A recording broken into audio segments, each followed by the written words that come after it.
Namaste, viewers, and welcome to Book Talk with Dr. Sanjeev Chopra, our extremely distinguished and gifted guest.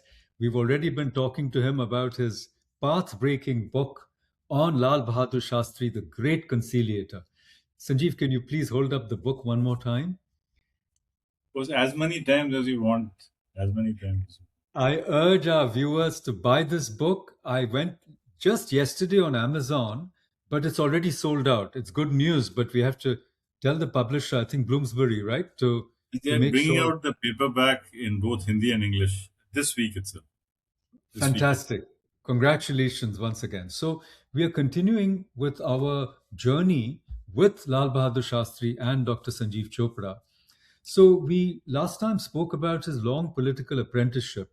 Viewers will remember that he became PM only in his 60s. He was born in 1904, Nehru died in 1964, and that's when he really got his chance to come into the center stage of Indian, not just politics, but national life. His great slogan, Jai Jawan, Jai Kisan, the war with Pakistan, and such a distinguished tenure. Just 2 years, but one of the most memorable PM-ships that we've had. We can see it in the PMML, the Prime Minister's Museum and Library, in the slideshow on Shastri. And I'm glad to say that Dr. Chopra is a senior fellow at that very distinguished institution, which he himself founded. We'll come back to that later.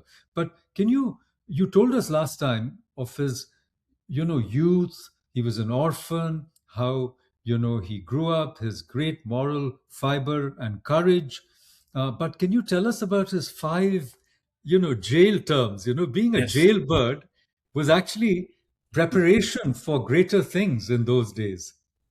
yes. In fact, I think, and I must tell you, you see that we were at Chennai and at the Literature Festival there. Mr. Gopal Krishna Gandhi was giving the inaugural address. And he said, look, the one great advantage of the freedom movement was that the people had so much time to be in jail and to read so many books. The fact is that the number of books which Shastri read, I mean, the entire exposure to Harold Lasky, entire exposure to Karl Marx, to Bhagavad Gita, to all the philosophers, whether it was Kant or Hegel or Indian philosophers or Western philosophy. I mean, all these people, they read a lot. And they were all very bright people. I mean, all of them. In fact, who were his compatriots? Who were the people who were with him in jail? Acharya Kriplani would have been his teacher, Acharya Narendra Dev, whom they had they would have their big ideological debate. So, and at that point of time, everybody was reading socialist literature, and everybody was also reading the Bhagavad Gita, and everybody was also reading Swami Ram Tirath, and everybody was also reading Bhagat Singh, Why Am an Atheist. So, you had such a wonderful scenario at that time, because that was in the people who went to jail in the 30s or the 40s. They would have read everything about Mahatma Gandhi. I mean, everything that Mahatma Gandhi wrote. They would have read what Savarkar wrote about the first war of independence. They would have read what Aurobindo wrote.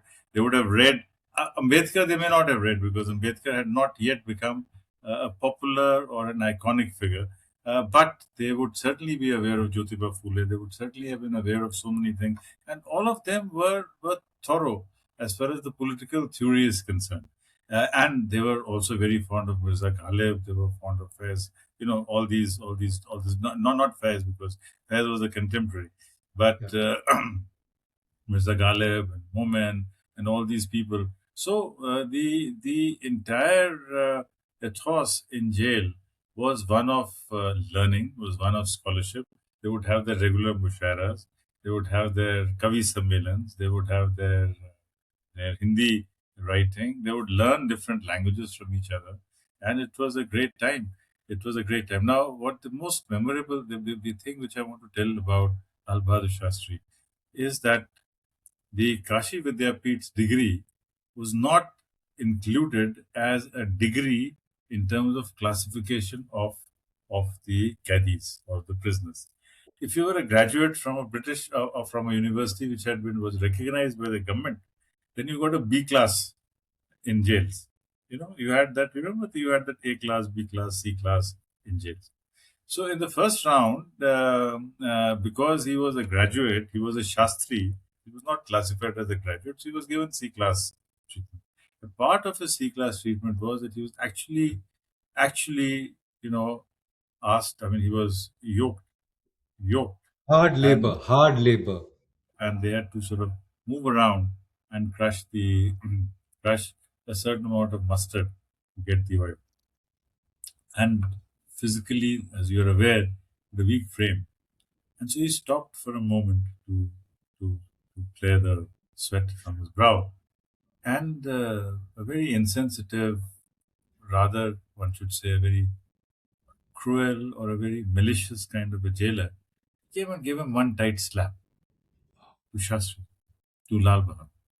And there was not just a pin drop, but I mean, the whole jail rose up in revolt. And they said, "What is this going on?" And so even the jailer was very shocked. He was very upset about it, and he called. And there was people were very agitated and violent. But he said that, "Look, we cannot be upset and we cannot be violent, because when we took the pledge of Satyagraha, we had agreed that we shall not react. When our comrades who are in the salt Satyagraha have not said anything when they were being beaten by batons and blood oozed from their forehead, then why are you getting upset if I go to next?" So that was his dharma. This is my dharma. The jail, I mean, the warder who had slapped him, he felt so small. He literally, I mean, short of touching his feet. The jailer said that, "No, I will do." He said, "No, please do not do."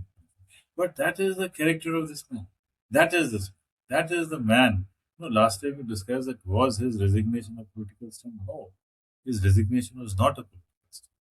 Again, in one of the second or third terms in the jail, his daughter was very critical, very very critical, and he wanted to go home on parole.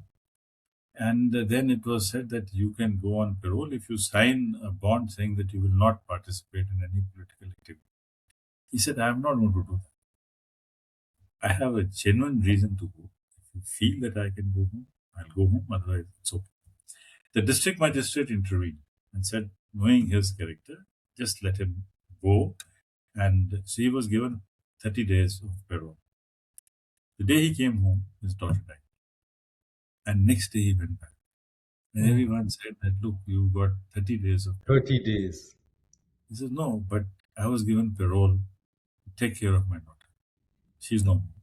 So I have no reason to stay longer than what was absolutely necessary." So he went back. Now, these are the sort of things,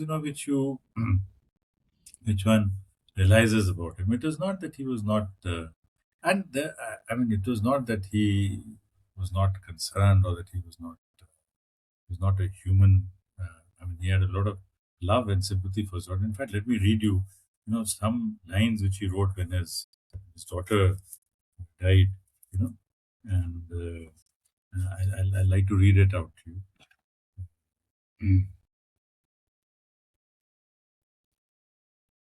You see, this is his daughter Pushpa has just died. And he now writes, "Pushpa, tum ban gayi hamari amar desh ki sundar rani." Let me read these lines. "बीती याद बनाती पागल, शेष रही बस यही कहानी। बड़े प्यार से पुष्पे, जब मैं तुमको जब मैं तुमको अंक में लेती हूँ, कामनाई कमल से हाथ चूम कर स्वर्गिक सुख पा लेती थी। मुझ गरीबन दुखिया को अब पुष्पा तुम छोड़ चली। पहले तो बंधन में बांधा, फिर इसको खुद तुम छोड़ चली। क्या यही खेल इस निष्ठुर नियति का, जो तुमने भी खेला है? यह कहकर बंधन तोड़ चली कि जग तो एक झमेला है." This is बहुत बहुत सुंदर है, he's बहुत written ही this सुंदर है। मुझे यहाँ एक पूछना था half of कि his life. जो So we हाँ just, जो जिस I mean, जिस although my Hindi is not that great, but जब उसको लय में जब कहा गया हो, You can imagine what it would be like. So It's you know, very his moving. I think he adopts a female persona, at least when that you read it. writing this on behalf of his wife. He's writing this. Ah, that's the point. That is beautiful. Yeah, yeah. This is what he felt she would have felt. What Lalita did. Right. So his five jail terms, and the first one was as a C class, but later, I guess Within the Shastri was same, in fact, recognized. but the other thing is that when he shifted from the Malacca jail, bigger jail, the Naini jail, which was farther, uh, his classification was changed, but he did not. I mean, you and I probably would be so excited कि हमारा status change हो गया. अब C class से B में आ गए, B class A class में आ गए. But to him, it did not make a difference. I mean, he did not even mention it in his next letter to his mother that his classification is changed. It didn't. I mean, it wasn't such a big thing for him. I mean, to be upgraded from C to B was not a big deal for him. You know. So that's the sort of a person he was. Again, in one of his jail terms, and that's a time when, and that's something that you have to see in the museum, and that's full credit to his wife also, Lalita ji. I mean, what a lady. See, he said to her, I mean, he didn't realize that how precarious the family condition is. But he tells his wife that you must have one glass of milk every day because your health is not. So she says, yes, I'll have milk. I'll have a glass of milk every day. And you should see it in the Lal Bahadur Museum. They have a baby glass Oh, for giving milk to the infants. Something like this. Yes, you oh. can have a cup of coffee, but this is the same. So I mean that family itself, and I think a lot of credit also goes to Lalita, his wife. I mean, she came from a more prosperous family. She came from a good caste household. And a caste household is a well-to-do middle-class household in those who get in those times. But she adapted very well to his lifestyle. I mean, he said that, look, all I want is you in the khadi dress, khadi dhoti, and one copy of the Bhagavad Gita. So that's how they got married.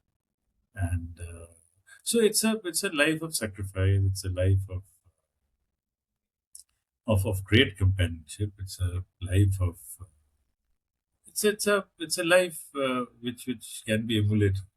And my only regret is that I delved into delved into Shastri's life after my retirement, during my last years in service.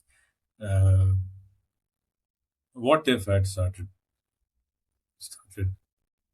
looking at his life when I was a deputy director way back? I mean, but um, at that time, it did not happen. At that time, I was so caught with agribusiness and SART consultation, and this and that, and professional growth, and must do this and must do that. And then, of course, I came to Uttarakhand government, and then you must set up industry, must do this, employment.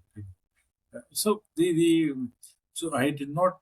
So it's. I mean, sometimes I really regret that I should have done this research earlier. I would have been. I mean, I would have listened. I would have become humble. Hopefully, that aspect Well, has come only after that's, retirement. A lot of people say that everybody who retires becomes humble. So, but I would no, credit but it to Shastri rather than to That's rather that's a than to very that's yeah that's a very modest, yeah, very modest and beautiful and Shastri like note on which to end this episode.